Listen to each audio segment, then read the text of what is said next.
Et pour la dernière interview de cette matinée, je vous remercie d'accueillir le vice-président de l'Assemblée nationale et ancien ministre de l'Industrie et de l'Énergie, monsieur Roland Lescure.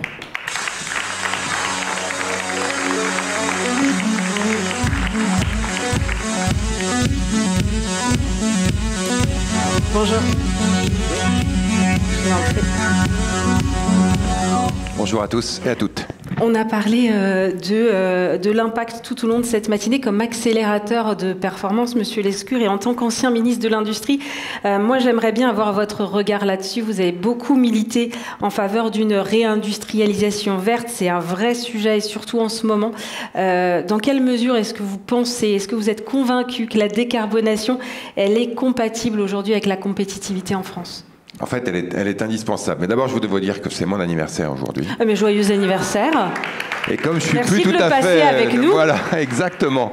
Comme je suis plus tout à fait une jeune pousse, je suis très heureux de le passer avec des startups, des vrais, qui ont elles tout leur avenir devant elles. Donc voilà, bonne continuation à toutes et à toutes, et bravo pour ce que vous faites. J'ai eu le plaisir d'être dans le jury. Oui. On ne révèle pas les gagnants. Je ne révélerai évidemment après. pas les gagnants, mais vous dire qu'on a eu vraiment des candidats exceptionnels et des lauréats qui le sont tout autant. Évidemment que la décarbonation de l'industrie, non seulement c'est pas incompatible avec la compétitivité, mais ça va devenir de plus en plus une condition indispensable de la compétitivité. Parce qu'aujourd'hui, si vous êtes une entreprise industrielle et que vous souhaitez attirer des jeunes ingénieurs, si vous leur racontez pas ce que vous faites pour décarboner vos processus de production ou ce que vous faites pour décarboner la planète, il y a peu de chances qu'ils vous retrouvent et qu'ils vous rejoignent. Vos clients, de plus en plus, vous demandent ce que vous faites pour décarboner la planète. Soit parce que c'est important pour eux, soit parce que les normes et les législations les y obligent. On a mis en place un certain nombre de normes sur les émissions de particules nocives, sur la fin de la vente du véhicule thermique à horizon 2030, etc. Et tout ça, évidemment, ça force les clients à s'intéresser à ce qu'ils consomment. Et puis le troisième point, c'est les investisseurs, les financiers, qui de plus en plus, eux aussi, s'intéressent à l'impact qu'ont leurs investissements, parce que leurs clients leur demandent, sur la planète, et donc mettent aussi de la pression. Et puis il y a un dernier point qui est presque plus important, c'est que moi je suis persuadé que si vous allongez l'horizon d'investissement, si vous allongez l'horizon des entreprises, au fond les deux se rejoignent. C'est-à-dire une entreprise n'est pérenne que si elle contribue d'une manière ou d'une autre, et qu'elle intègre d'une manière ou d'une autre son impact sociétal sur son activité économique et vice-versa. Moi, j'ai été rapporteur général de la loi Pacte, qui est une loi qu'on a votée en 2019, et qui a introduit le statut d'entreprise à mission, qui vise à ce qu'une entreprise qui souhaite adopter ce statut puisse à la fois, évidemment, avoir un objectif économique, et ça c'est très bien, mais qu'au-delà de cet objectif économique, il y ait ce qu'on appelle une raison d'être, qui soit votée en Assemblée générale, qui soit contrôlée, et qui fait que cette entreprise, au-delà de ses revenus financiers, elle s'intéresse à autre chose. Et évidemment, on le verra tout à l'heure, les lauréats, c'est ce qu'ils ont tous en commun, c'est qu'ils s'intéressent à d'autres choses et qu'ils souhaitent contribuer à d'autres choses, ce qui permet, je conclue là-dessus, d'attirer des clients, d'attirer des jeunes, d'attirer des investisseurs. Récemment, vous avez défendu une aide à la décarbonation de l'industrie. Vous avez été entendu, puisque le gouvernement a validé dans le cadre de l'examen du budget 2025 une aide d'1,6 milliard d'euros supplémentaires pour décarboner les sites industriels les plus polluants. Ma question, c'est comment est-ce qu'on partage les investissements colossaux qui sont nécessaires entre les pouvoirs publics et les privés et les entreprises ? Moi, je suis pour ce qu'on appelle l'écologie du contrat, c'est-à-dire du donnant-donnant. D'abord, il faut comprendre que l'industrie verte, comme on dit, c'est deux dimensions importantes. C'est décarboner l'industrie traditionnelle, de manière à ce qu'on la garde chez nous, et à ce qu'on la garde tout court. Une aciérie émet énormément de dioxyde de carbone. Si vous ne décarbonez pas l'acier, vous n'aurez plus d'acier bientôt parce que, évidemment, on demandera à ce que les véhicules qui prennent de l'acier soient eux-mêmes décarbonés. Et deux, en profiter pour développer l'industrie de la décarbonation.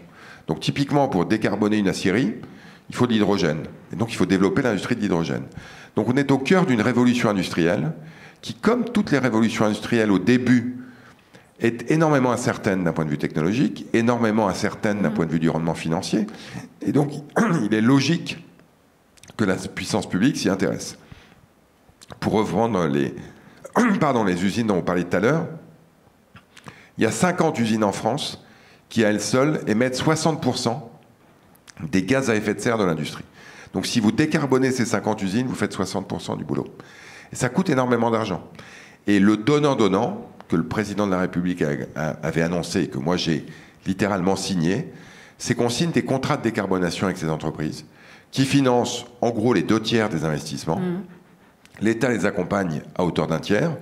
Pour vous donner un ordre de grandeur, une aciérie, pour terminer mon exemple, il y a une énorme aciérie à Dunkerque, détenue par ArcelorMittal. C'est plus de 2 milliards d'investissements pour la décarboner, notamment avec l'hydrogène. Et l'État s'engage à en prendre à peu près un tiers, 700 millions. Le reste est à la charge d'Arcelor. Évidemment, tout ça, ce pari, c'est que ça va payer, ça va créer de l'emploi, ça va faire de l'industrie verte, ça va créer de la compétitivité. Et à terme, évidemment, on s'y retrouvera tous gagnants. C'est une vision long terme et on sait à quel point c'est essentiel sur ces sujets, notamment d'industrialisation. Mais si on regarde juste l'actualité immédiate, pour le coup, on a plutôt eu des mauvaises nouvelles. Je pense à la fermeture des usines Michelin à Cholet dans le Maine-et-Loire, par exemple. Est-ce que cette réindustrialisation verte, elle est encore possible? Est-ce qu'on n'est pas encore en train de prendre du retard? Alors d'abord, on a des bonnes et des mauvaises nouvelles. Donc il ne faut surtout pas occulter les mauvaises nouvelles, je vais y revenir, mais on a aussi des bonnes nouvelles. C'est-à-dire que quand vous comparez le nombre d'usines qu'on a ouvertes en France et celles qui malheureusement ferment, on ouvre toujours plus d'usines en France qu'on en ferme. À peu près 35 au premier semestre, c'était une centaine l'année dernière, plus d'une centaine l'année précédente. Et ça, c'est, je dirais, malheureusement le capitalisme qui veut ça, c'est ce qu'on appelle la création destructrice. On ferme malheureusement des usines. Et là, il faut mettre le paquet sur l'accompagnement des salariés des territoires. Il faut former les salariés pour qu'ils aillent vers l'industrie de demain. Il faut accompagner les territoires pour qu'ils continuent à se développer. Mais quand on regarde ces ouvertures d'usines, il y en a plus de la moitié qui sont justement dans l'industrie verte, qui sont dans les industries de demain. Les batteries électriques, le recyclage, l'économie circulaire, les énergies renouvelables. Et donc, ça illustre vraiment de manière très concrète cette création destructrice. Alors, évidemment, il ne faut pas laisser les gens premiers concernés sur le côté de la route. Je vais vous donner un exemple très concret qu'il faut généraliser. À Béthune, vous vous souvenez peut-être qu'il y a quelques années, Goodyear a annoncé qu'il fermait une usine de pneus. Bien sûr. Dans un territoire extrêmement industriel historiquement et extrêmement désindustrialisé. Des centaines de jobs qui disparaissaient du jour au lendemain. À quelques kilomètres de là, on a annoncé la création d'une usine de batterie. Et on est en train de former les salariés de Goodyear pour qu'ils puissent rejoindre l'usine de batterie. Stellantis a fermé une usine d'assemblage de véhicules et à la place, on a construit une usine de batterie là aussi, c'était à Douvrin, financée par Stellantis, par Total et par Mercedes. Et là aussi, il y a un grand programme de formation, de requalification pour accompagner les salariés. Donc on peut le faire, c'est pas facile. Ça demande des efforts à la fois financiers, mais aussi de la volonté politique. Mais je dirais que c'est la meilleure solution. Pendant 30 ans, on a plutôt choisi d'aller faire nos produits ailleurs. On a, pour simplifier, fermé des usines, ouvert des ronds-points et des centres commerciaux. On est passé d'un pays de production à un pays de consommation. Moi, je crois que l'avenir, c'est d'avoir un pays de production. Moi, je suis très attaché à notre modèle social. Mais si on veut continuer à le financer, il faut de la prospérité. Et pour ça, il faut de l'innovation et de la décarbonation. D'innovation, il y en a beaucoup dans la salle aujourd'hui. Un dernier point, on peut aujourd'hui faire en sorte que notre industrie soit compatible et avec l'écologie et avec le bien-être. Vous en êtes convaincu? Non, mais d'abord, j'en suis convaincu parce que sinon, je ferais autre chose. Mais surtout, je pense que l'Europe et la France en Europe a un exemple à montrer. On s'est engagé vers une voie de la décarbonation beaucoup plus ambitieuse qu'ailleurs. Ouais. On veut être neutre en carbone d'ici 2050 et on se donne des jalons pour y arriver en plus. Je parlais tout à l'heure de la vente de véhicules thermiques qui sera interrompue à partir de 2035. C'est indispensable pour réconcilier économie et écologie, pour réconcilier fin du monde et fin du mois, comme on disait, pour redonner de l'espoir à des territoires industriels. À Dunkerque, où il y a la fameuse aciérie dont je parlais tout à l'heure, mais il y a aussi une aluminerie, la plus grande d'Europe. Il y a un port, il y a des usines de batteries qui sont en train de pousser. On a détruit 10 000 emplois industriels ces 20 dernières années. Avec tous ces projets, on va en créer près de 20 000 dans les 10 ans qui viennent. Donc évidemment, avec ça, à la fois on décarbone, on crée de l'emploi, on redonne l'espoir à des territoires qui sont pour beaucoup des territoires dans lesquels la colère a prospéré, dans lesquels l'extrême droite a été en forte hausse depuis des décennies. Donc évidemment, c'est indispensable pour la planète. Je pense que c'est indispensable pour l'économie, mais c'est aussi indispensable pour des raisons politiques.